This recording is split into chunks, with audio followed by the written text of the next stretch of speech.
Hey viewers, today I want to talk about how I prepared my technology strategic plan. This so that you can use this as an example as you are preparing your technology strategic plan. This is a series that I'm doing regarding preparing technology strategic plan.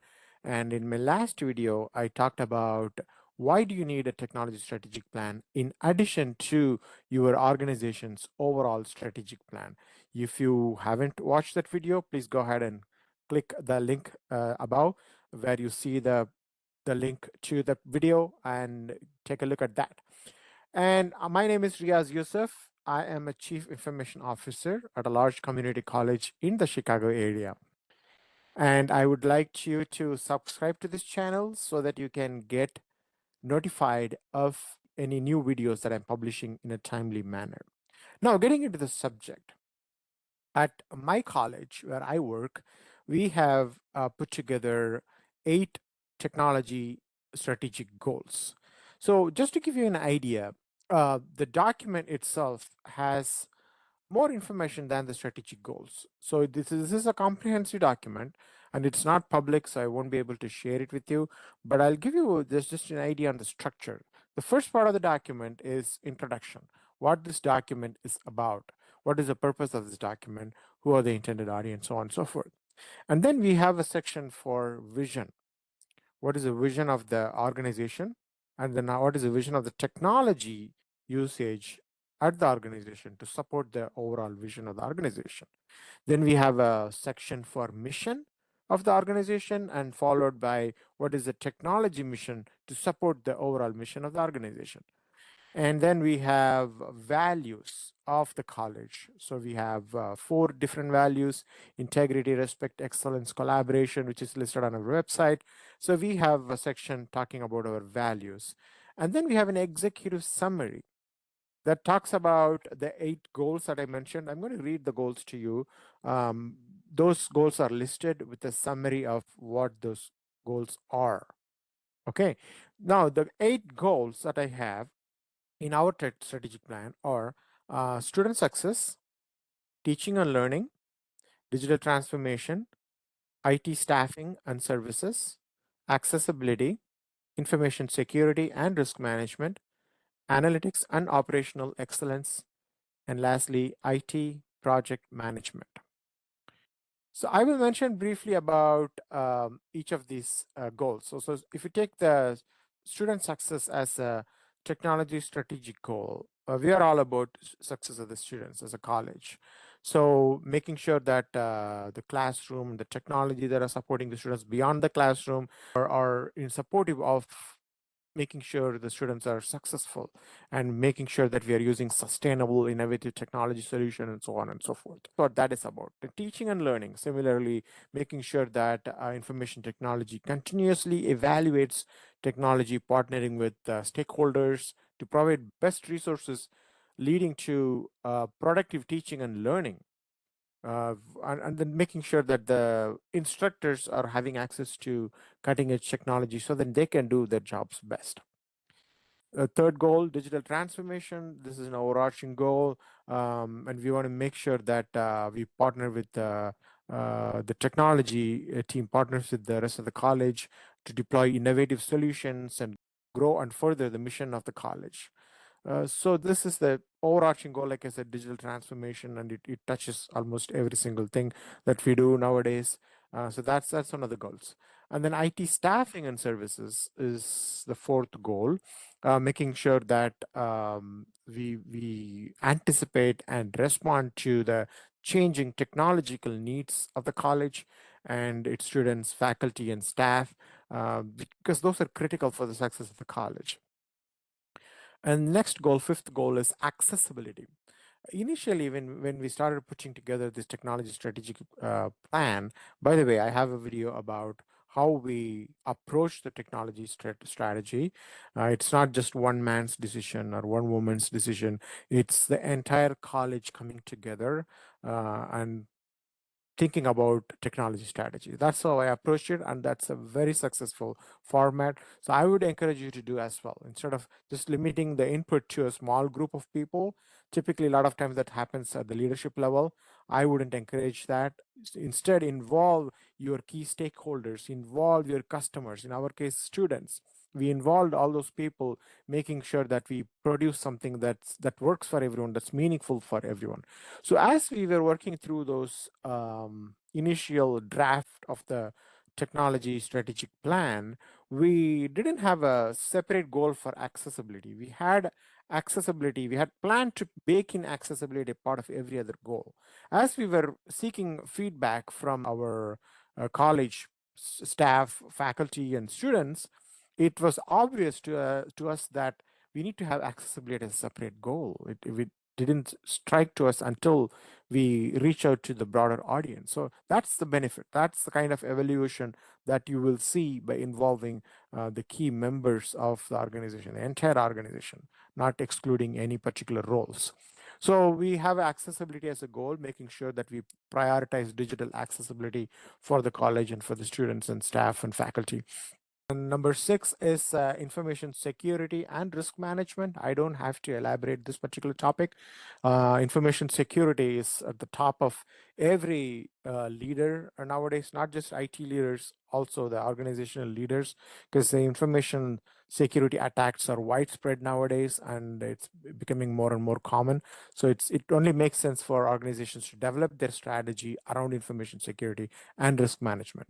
Now, goal number 7 is analytics and operational excellence, making sure that our analytics and operational excellence refer to improving organizational efficiencies through data and technology. So that's, in essence, the objective of this goal. Then lastly, IT project governance.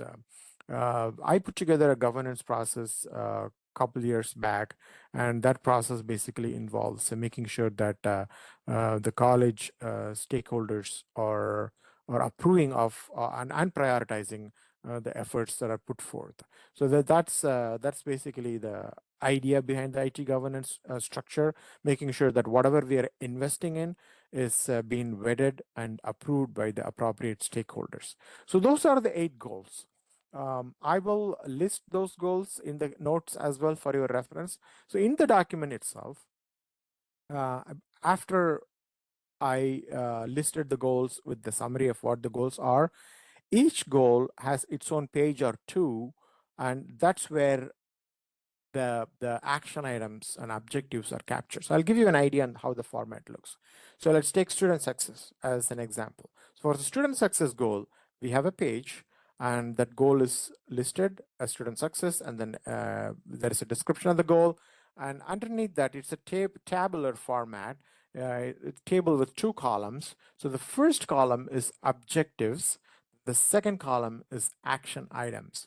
So the goal, every goal has few objectives, usually 2 to 3 objectives, and then it has action items. So every objective needs to have what are we going to do. Just to give you an idea, if you're wondering what is going to be my objective, in case of student success, providing students access to technology, right? Making sure that students have that access to technology, making sure that, because there are some students who may not have access to technology. So making sure that they are able to access technology because they need to access technology in order to do their coursework, classwork. So that is the objective.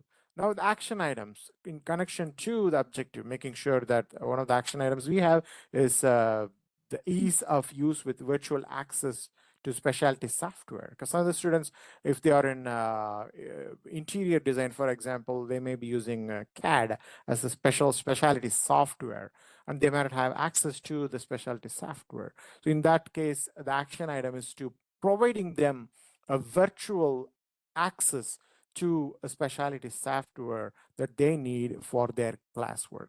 So that is an action item. So likewise, we have 3 action items for that particular objective. So every objective has 2 to 3, in some cases 4 or 5 action items. So that is how we have structured.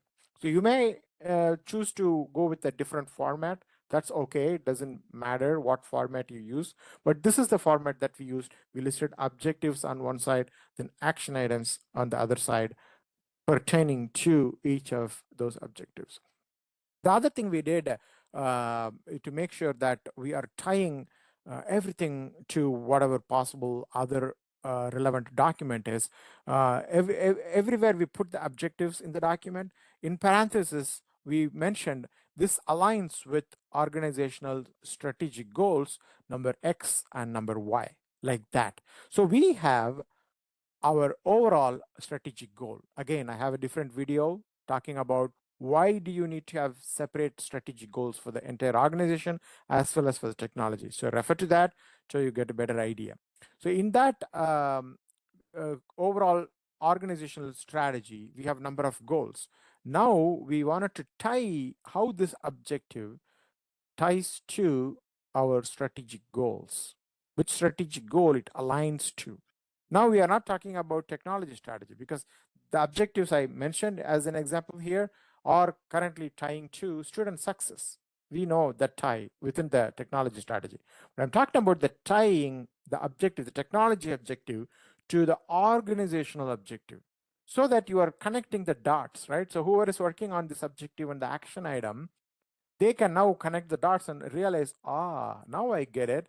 Why do we need to do this? Because this doing this particular action item forwards the mission of the organization, forwards the overall strategy of the organization. So that really helps people, the individuals who are working on these action items. So that is the biggest benefit of tying your objectives to the organization. So again, that's how we approach it. You may want to do a different format. Once again, make sure that you involve your organization at every possible way so that you can get the feedback and do what is best for you. So the examples I gave may or may not apply for you. Digital transformation is one example that I'm guessing will apply to your organization too. But other things may not apply to you or may apply to you. So depending on what is your comfort level, you may choose to have just a couple of technology strategic goals, or you may choose to have more than 8. It's totally up to you. Once again, you have to involve your organization so that you can get a better idea of what is that you want to accomplish and what is that you want to do. So the technology strategy document, it's a larger document with all the goals listed with the objective and action items. And then we prepared a one-page document that you see right here on this page. So this one pager has been prepared by our marketing team. So like this, you may want to prepare in one-page technology strategic plan as well. The reason you want to have this one pager is that it helps you to promote your strategy to various constituents within the organization. So this becomes your flyer, so to speak. So anytime you talk about your technology, nowadays when I go to my board to give them an update or ask for something, I bring this technology strategy, this one pager in front of them just as a reminder. Because every time I can't bring that large document and it's not easy for them to refer each and every time as we are having a conversation. But this one is going to be a nice conversation prompter and as well as a reminder of the strategy. So I would recommend you to put together something like this and take a number of printouts and put it in multiple places of your organization as a reminder for your organization. These are all the technology strategy that we have, and this is how we are moving forward. So anytime you make a technology decision, you should have this at least the one pager in front of you so that it guides you in your decision. So that's how we are approaching, and I hope that this information is helpful for you as you are thinking about your technology strategy. In our case, we put together our strategic plan, technology strategic plan, as a 5-year plan. You may want to choose to 3 years plan too. That's fine because the way the technology changes rapidly, you may want to do that too. But anything more than 5, I don't think will make sense because technology changes so rapidly once again. So you do what makes sense for your organization. If you're a product organization, you may want to do a smaller number of years or do larger. So it's totally up to you. So do what makes sense for you, collaborating with your organization folks. Hope that this is helpful for you. Subscribe to my channel so that you get updated on any useful content like this, because the goal of my channel is to help leaders thrive in their career and also make progress in their career. So if you want to make a differentiate, if you want to differentiate yourselves amongst your colleagues, you want to add more value than the next person, right? In order for you to add more value, you have to be in the know. So this channel is focused just on that, helping leaders to develop themselves by providing more value to their organizations. So make sure you subscribe to the channel so you get more updates on in that regard. And also make sure to like this video if you like it, and share it with your contacts. And I'm also interested in your thought process as well. So please go ahead and put your comments in the comment section and share with me what do you think about technology strategy for your organization. Folks, if you do not have a technology strategic plan today, it's high time. You should start thinking about it, and you should put one together very soon, because technology is going to be the core of every organization. It is already a core of every organization. All right. Thanks for watching, and I'll see you in the next video.